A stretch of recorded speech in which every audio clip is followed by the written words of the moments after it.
Welcome to Bluffton. As you walk, ride, pedal, or drive around the town, you will learn about some of the people and events in Bluffton's history that contributed to its unique character and sense of place. The sites you will visit have many stories about Bluffton and Low Country to tell, some of which are still being uncovered. Bluffton was established in the early 19th century by several planter families, most notably the Kirks and the Popes. They, like so many other planter families in Low Country, expanded rice production on their nearby plantations soon after the Revolutionary War. This increased the wetlands, which bred disease-bearing mosquitoes.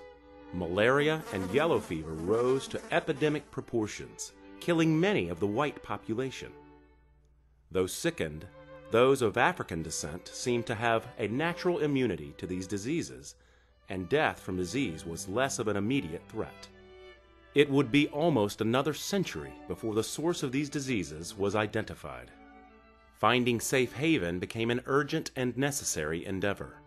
Low Country planter families identified locations near the sea or in the pinelands, where they believed breezes from the water and shade from the pine trees provided barriers to the night miasmas which they blamed for their illnesses. Unlike resort towns and villages that existed throughout both the North and South, these villages were located within commuting distance of the plantations of their residents, and they were not designed for leisure. Many planters set out to their plantations several times a week, sure to be back in time for dinner in their village homes. Planter families left their plantations in the spring and returned in the fall. This biannual migration was a great undertaking. Families moved their household contents between plantation houses and what some referred to as camp cottages. House slaves moved with the planter families. Plantation houses, used for only a portion of the year, became more utilitarian in appearance and finish. Village cottages were sparse and simple, most without finished walls or ceilings, and whitewashed inside and out in an effort to promote airflow in a sterile environment. Letters and diaries reflect a sense of forced displacement in these villages, which were not at all resorts, but bases of operations and management of surrounding plantations. The villages were laid out similarly, in a grid pattern with small, regular lots, about an acre each. Each lot held multiple structures, including a main house, one or more slave cabins, and a kitchen. Houses were built in what is commonly referred to as a Carolina cottage style. Villages were densely shaded. They had schools, churches, stores, and doctors. Between 40 and 60 households populated the villages.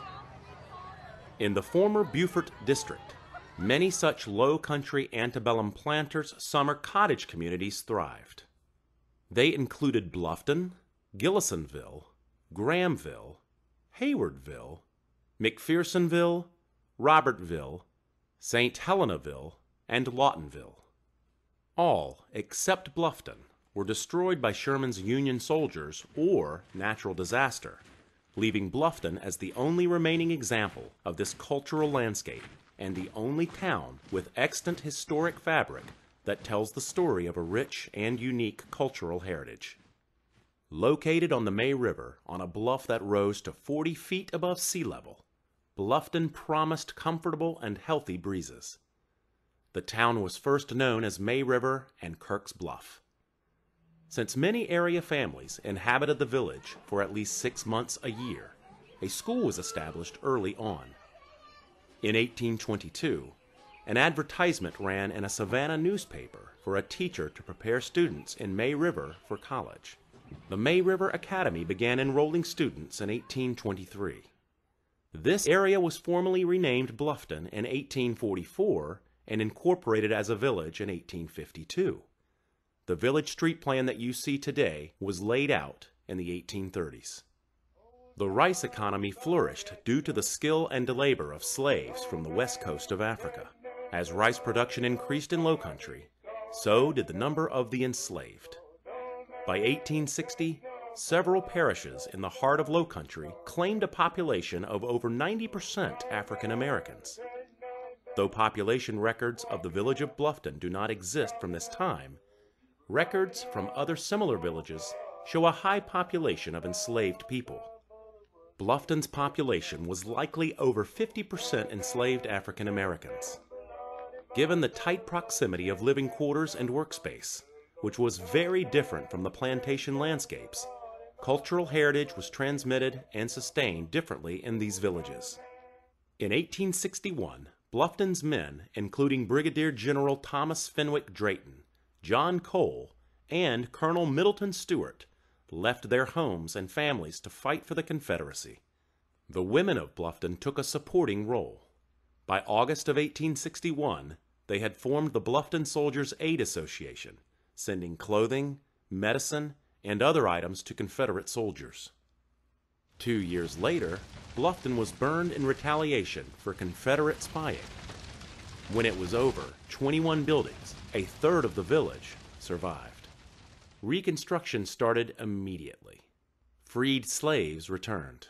They built homes, set up businesses, and established or expanded churches.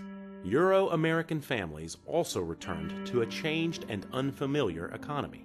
Bluffton became a commercial center in the county, engaging in the oyster, timber, and turpentine businesses.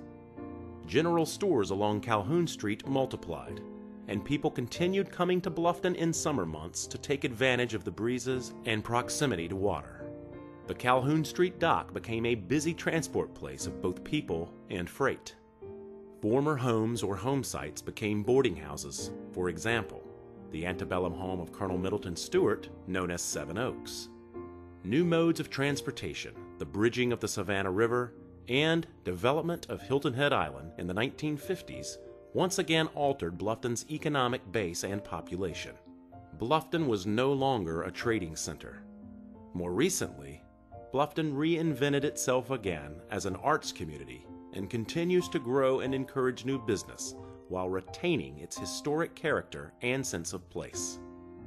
Bluffton history reflects the intertwined personal histories and stories of the people who inhabited it, and the transmission of a uniquely established and sustained cultural heritage.